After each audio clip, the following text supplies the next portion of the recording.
Here is a Honda Fit. To change the cabin air filter, let's go over here to the passenger side and open up the door. Now we have to open up the glove box, and whatever stuff you have in the glove box, just get it out because we're going to get this glove box down and out of the way. There's two stoppers, one on each side, which are holding the glove box in place. We need to squeeze them inwards, so squeeze them in both at the same time and then pull the glove box down. Squeeze it down and it's out.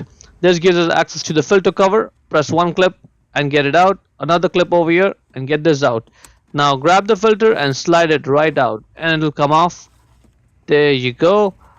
Now the top side of the filter is the dirty side, all the dirt's trapped over there. The bottom side is the clean side. So outside air comes from the top, all the air gets filtered, and then clean air from the bottom goes in the cabin. So that way when you pull the filter out, all the dirt stays trapped on the filter and doesn't just fall off. Check the link in description to buy the new one from Amazon. And there's one orientation when you put it back in. It's like a rectangle shape.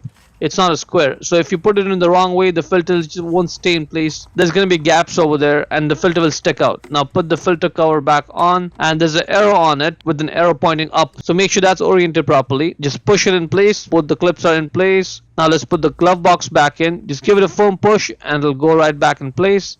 Try this out. This is working good, and that's it. Before we go, let me give a quick shout out to Naya Motors Inc. for letting us use the car today to film the videos. They are a used car dealer here in Ottawa, Canada. Check out the link in description for their entire inventory.